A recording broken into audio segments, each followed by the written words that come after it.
Hey everyone, did the Dark Matter finale leave you confused and craving for answers? And you can't shake the feeling that you've missed something crucial? Well, you're in the right place. Welcome to the Binge Zone. I'm Shalon, and on today's video, we're deep diving into the finale of Dark Matter. Because while this episode started off a little more slower paced, it really sets up the future seasons, and just a lot can happen because the possibilities are endless. With Jason and his family having access to the box, Ryan also has access to the box and he roped Amanda back in. Blair is entering the box, and don't forget, we still have two Lathans running around the box even though they showed one. So on this video, we're diving deep into that finale to break it all down and see how it sets up the following seasons. But before we dissect the ending, let us start at the beginning of the episode. And episode 9 starts off with karmic justice. Finally, for Jason 2, and Jason 10 enters the building. This is the Jason from the diner who hates Jason 2 with a passion. They all hate Jason 2, but none like this Jason. And he beats the living dog crap out of Jason 2 because finally, this is the man who ruined Jason's life. This is the man that caused all these infinite amount of Jasons to end up in this universe. Jason 2 is the catalyst for all this, and Jason 10 beats his ass down because he's trying to find Daniela and Charlie. He still wants his family. But Daniela and Charlie are with Jason 1, or who we think is Jason 1. They're driving down the countryside. They're trying to decide where they're gonna go because they can't really rent a car. They can't use their credit cards because all these infinite Jasons have access to all of Daniela and Jason's credit card information and location services, so they would be able to track them anywhere they go. And Jason can't think of a place because if he can think of it, they can. And they know Daniela so well that if she thinks of one, they can. So they let Charlie decide. And this is foreshadowing for the end of the episode, where they also let Charlie decide what universe they're gonna stay in. Charlie takes them to this mansion that belongs to his friend James, whose family is out of town. And they're staying there for the night. And as they're staying up for the night, Jason is vigilant. He's watching over his family. He has to look over his shoulder constantly because there are an infinite amount of Jasons out there looking for him. Jason then decides to check his email and he finds a special folder called Entanglement. Entanglement is also the name of this episode. The fact that it's called Entanglement refers to quantum entanglement. Quantum entanglement is the phenomenon of a group of particles being generated, interacting, or sharing spatial proximity in such a way that the quantum state of each particle of that group cannot be described independently of the state of the others, including when the particles are separated by a large distance. In this scenario, this means that Jason is in quantum entanglement. All the Jasons are both Jason and not Jason at the same time. They're not Jasons from foreign universes.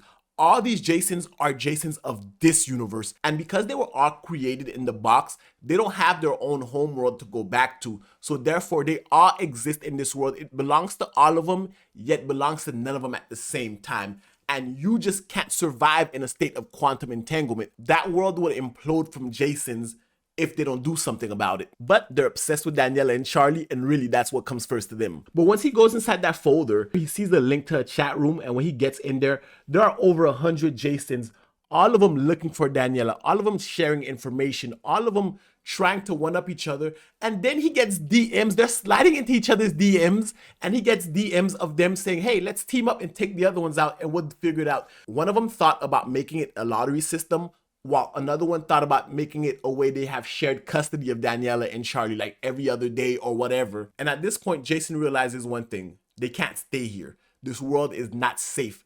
But how is he gonna get his wife and son to leave everything they know and move with him? But really, that's what the first half of this episode is about. Him spending quality time with his family, him reconnecting, and them realizing how much they love the original Jason. They love him for who he is. And also, it's a way of them metaphorically saying goodbye to the world. And that's where Jason 2 comes back into the story. Because after Jason 10 beats the dog shit out of him earlier in the episode, he's tied up and Jason 10 is trying to figure out a way how can he get in contact with Daniela and Charlie before this Jason runs off with them. And while he's trying to figure it out, Jason 2 is also trying to give him suggestions. And when he receives a text message from Blair, he realizes he could use her to track the family, because if you have a modern car, you know those cars have OnStar and other services that you can track your vehicle. So he has Blair come over. He tries to hide Jason 2, Blair discovers it, they get into a fight. But what ends up happening is Blair wins the fight. She has the gun and she pulls the gun out on both of the Jasons. And now she wants an explanation as to what the hell is going on here, because why are there two of you? And she removes the gag from Jason 2. And the next time we see Jason 2, he's free. And so I'm assuming that Jason 2 was able to convince Blair that the other one was an imposter and Blair let them go. Because somehow he was able to leave the house with the gun that Daniela had. And we know Jason 10 was not about to let him out of his sight. So he must have convinced Blair to help him, and that's how he got to the mansion. But back at the mansion, a bunch of other Jasons tracked his car, and they now know that Daniela, Charlie, and Jason 1 are here. So then it becomes a battle to get to Daniela. But in that moment, Jason 2 actually helps Jason 1, and he allows for Jason 1 to escape, and giving him enough ampules to where he can take Daniela and Charlie to another universe, because this universe is no longer safe. It's in a state of quantum entanglement.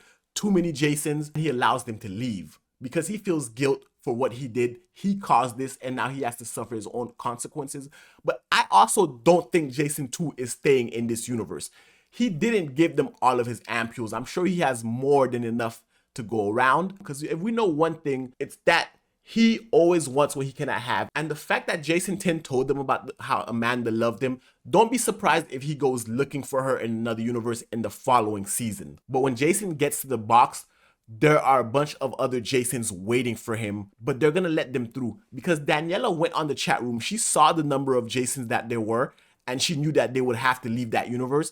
But she also told them that she would not be a part of a lottery. She is not going to be shared. She has chosen her Jason and they have to respect that. And they agree. All these Jasons came to say goodbye, to watch Jason 1 or Jason 1 leave off with their family, and they're going to be left with nothing. Some of the Jasons can't handle that and they try to stop them, and the other Jasons reinforced it. Daniela made a choice. We want her to be happy ultimately. So all these Jasons share one thing in common: their deep love for Daniela, and the fact that they will let her go on and be happy with another Jason so long as she is happy and it's not Jason 2. This sets up another plot point for a possible season 2, and that's the fact that we know not all of these Jasons are okay with it, and not all of them are out of ampules, so they can still jump in the box and go looking for Charlie and Daniela if they wanted to.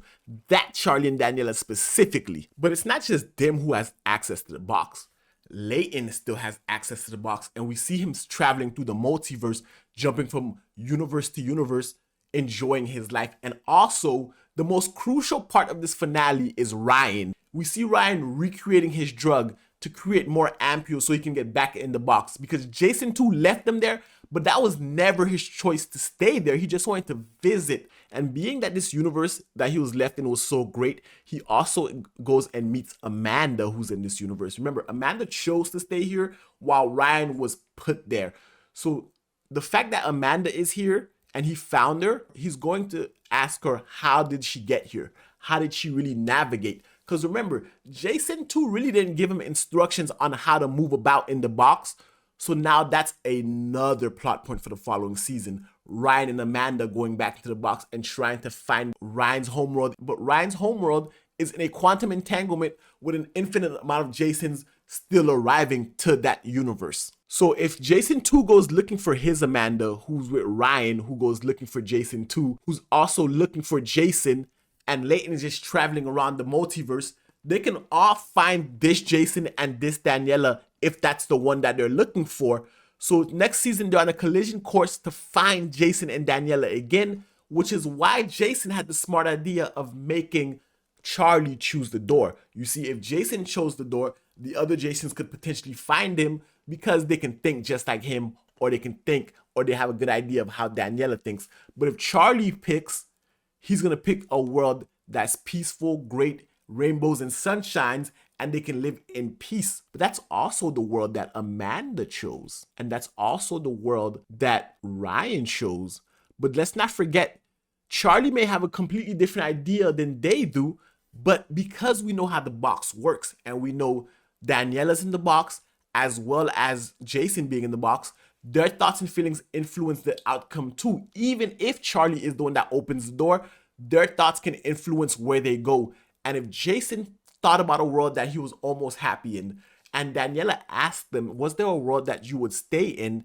And he said, yes, that world is the world with Amanda. But if that is guiding both of their feelings, a perfect world where Jason could be happy and they're letting Charlie open the doors, because Jason can't really imagine that world per se. But with Charlie being a child in the way he thinks, being anchored by Daniela and Jason, they could stumble onto Amanda's world that also has Ryan, who's recreating the dark matter formula, and that sets up a bunch of ways season 2 can go. But hey guys, that's just my thoughts on it. What are your thoughts? Let me know in the comment section below what your thoughts were on this season. I love Dark Matter. Dark Matter slowly became one of my favorite shows this year. I'm gonna give it another watch because I feel like rewatching it again, especially with the audio description, you can start to pick up more clues on who's who and what is actually going on. So I'm gonna do that. But anyway guys, that's it for this video. If you liked the video, give it a thumbs up, hit the subscribe button, and until next time, binge on.